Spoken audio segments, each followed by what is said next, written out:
ಕನ್ನಡ ಕಿರುತೆರೆಯ ಜನಪ್ರಿಯ ಧಾರಾವಾಹಿಗಳಲ್ಲಿ ಒಂದಾಗಿದ್ದ ಬ್ರಹ್ಮಗಂಟು ಧಾರಾವಾಹಿಯನ್ನ ಸಾಮಾನ್ಯವಾಗಿ ನೀವೆಲ್ಲರೂ ಕೂಡ ನೋಡೇ ಇರುತ್ತೀರಿ. ಹೌದು, ಬ್ರಹ್ಮಗಂಟು ಧಾರಾವಾಹಿ ಸಾಕಷ್ಟು ಜನಪ್ರಿಯತೆಯನ್ನ ಗಳಿಸಿಕೊಂಡಿದ್ದ ಧಾರಾವಾಹಿಯಾಗಿತ್ತು.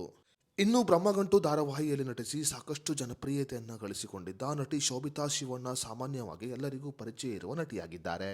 ಕನ್ನಡ ಕಿರುತೆರೆಯ ಸುಮಾರು 12ಕ್ಕೂ ಅಧಿಕ ಧಾರಾವಾಹಿಗಳಲ್ಲಿ ನಟನೆ ಮಾಡಿದ್ದ ಶೋಭಿತಾ ಶಿವಣ್ಣ ಅವರು ಆತ್ಮಹತ್ಯೆಗೆ ಶರಣಾಗಿದ್ದಾರೆ.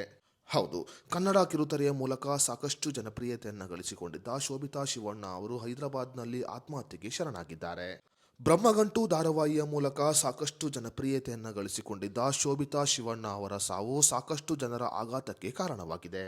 ಅದೇ ರೀತಿಯಲ್ಲಿ ಬ್ರಹ್ಮಗಂಟು ಧಾರಾವಾಹಿಯಲ್ಲಿ ಶೋಭಿತಾ ಶಿವಣ್ಣ ಅವರ ಜೊತೆ ನಟನೆಯನ್ನ ಮಾಡುತ್ತಿರುವ ಗೀತಾ ಭಟ್ ಅವರು ಈಗ ಶೋಭಿತಾ ಶಿವಣ್ಣ ಅವರ ಸಾವಿನ ಬಗ್ಗೆ ಮಾತನಾಡಿದ್ದಾರೆ. ಇನ್ನು ಶೋಭಿತಾ ಶಿವಣ್ಣ ಅವರ ಸಾವಿನ ಬಗ್ಗೆ ಮಾತನಾಡಿದ್ದ ಬ್ರಹ್ಮಗಂಟು ಧಾರಾವಾಹಿ ನಟಿ ಗೀತಾ ಭಟ್ ಅವರು ಹಲವು ವಿಷಯಗಳನ್ನು ಹಂಚಿಕೊಂಡಿದ್ದಾರೆ. ಹಾಗಾದರೆ ಶೋಭಿತಾ ಶಿವಣ್ಣ ಅವರ ಸಾವಿಗೆ ಅಸಲಿ ಕಾರಣ ಏನು? ಶೋಭಿತಾ ಶಿವಣ್ಣ ಅವರ ಸಾವಿನ ಬಗ್ಗೆ ಗೀತಾ ಭಟ್ ಅವರು ಹೇಳಿದ್ದೇನು ಅನ್ನುವುದರ ಬಗ್ಗೆ ಸಂಪೂರ್ಣ ಮಾಹಿತಿಯನ್ನ ಈ ವಿಡಿಯೋದಲ್ಲಿ ನಾವು ನಿಮಗೆ ತಿಳಿಸಿಕೊಡ್ತೀವಿ.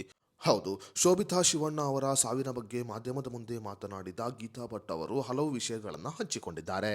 ಇನ್ನು ಶೋಭಿತಾ ಶಿವಣ್ಣ ಅವರ ಸಾವಿನ ಬಗ್ಗೆ ಬೇಸರವನ್ನ ಹೊರಹಾಕಿದ ಗೀತಾ ಭಟ್ ಅವರು ಶೋಭಿತಾ ಅವರ ಸಾವು ನನಗೆ ಅರಗಿಸಿಕೊಳ್ಳಲು ಆಗುತ್ತಿಲ್ಲ ಎಂದು ಹೇಳಿದ್ದಾರೆ. ಇನ್ನು ಶೋಭಿತಾ ಶಿವಣ್ಣ ಅವರ ಸಾವಿನ ಬಗ್ಗೆ ಮಾತನಾಡಿದ ಗೀತಾ ಭಟ್ ಅವರು ನಾವು ಧಾರಾವಾಹಿಯಲ್ಲಿ ನಟನೆಯನ್ನ ಮಾಡುವ ಸಮಯದಲ್ಲಿ ಉತ್ತಮವಾದ ಸ್ನೇಹಿತರಾಗಿದ್ದೆವು. ಅದೇ ರೀತಿಯಲ್ಲಿ ಧಾರಾವಾಹಿಯಿಂದ ಬಿಟ್ಟ ನಂತರ ಅಂದರೆ ಶೋಭಿತಾ ಶಿವಣ್ಣ ಅವರು ಮದುವೆಯ ನಂತರ ಧಾರಾವಾಹಿಗೆ ಬರಲಿಲ್ಲ. ಮದುವೆಯ ನಂತರ ನಾವಿಬ್ಬರು ಟಚ್ನಲ್ಲಿ ಇರಲಿಲ್ಲ ಎಂದು ಹೇಳಿದ್ದಾರೆ ಗೀತಾ ಭಟ್ ಅವರು. ಹಾಸನದ ಸಕಲೇಶಪುರದಲ್ಲಿ ಹುಟ್ಟಿದ ಶೋಭಿತಾ ಶಿವಣ್ಣ ಅವರು ಕೊನೆಯ ಪುತ್ರಿಯಾಗಿದ್ದಾರೆ. ಹೌದು, ಶೋಭಿತಾ ಶಿವಣ್ಣ ಅವರಿಗೆ 4 ಜನರು ಅಕ್ಕಂದಿರಿದ್ದಾರೆ. ಮದುವೆಯ ನಂತರ ಹೈದರಾಬಾದ್ನಲ್ಲಿ ನೆಲೆಸಿದ್ದ ಶೋಭಿತಾ ಶಿವಣ್ಣ ಅವರು ಗಟ್ಟಿ ಮನಸ್ಸಿನ ವ್ಯಕ್ತಿಯಾಗಿದ್ದರು.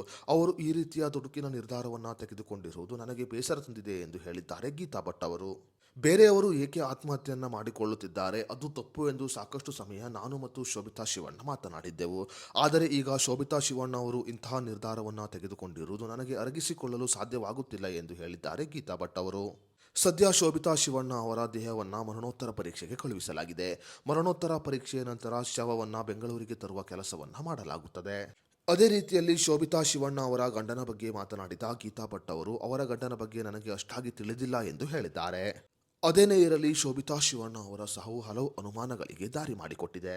ಕನ್ನಡ ಕಿರುತೆರೆಯ 12ಕ್ಕೂ ಅಧಿಕ ಧಾರಾವಾಹಿಗಳು ಮತ್ತು ಕನ್ನಡದ ಹಲವು ಸಿನಿಮಾಗಳಲ್ಲಿ ನಟನೆಯನ್ನ ಮಾಡುವುದರ ಮೂಲಕ ಸಾಕಷ್ಟು ಜನಪ್ರಿಯತೆಯನ್ನ ಗಳಿಸಿಕೊಂಡಿದ್ದ ಶೋಭಿತಾ ಶಿವಣ್ಣ ಅವರ ಸಾವು ಹಲವು ಅನುಮಾನಗಳಿಗೆ ದಾರಿ ಮಾಡಿಕೊಟ್ಟಿದೆ ಅಂತ ಹೇಳಬಹುದು. ಶೋಭಿತಾ ಶಿವಣ್ಣ ಅವರು ಮದುವೆಯ ನಂತರ ಹೈದರಾಬಾದ್ನಲ್ಲಿ ನೆಲೆಸಿದ್ದು ಹೈದರಾಬಾದ್ನಲ್ಲಿ ಆತ್ಮಹತ್ಯೆಯನ್ನ ಮಾಡಿಕೊಂಡಿರುತ್ತಾರೆ ಎಂದು ತಿಳಿದು ಬಂದಿದೆ. ಶೋಭಿತಾ ಶಿವಣ್ಣ ಅವರ ಸಾವಿನ ಬಗ್ಗೆ ನಿಮ್ಮ ಅನಿಸಿಕೆ ಅಭಿಪ್ರಾಯವನ್ನು ನಮಗೆ ಕಮೆಂಟ್ ಬಾಕ್ಸ್ನಲ್ಲಿ ತಿಳಿಸಿ.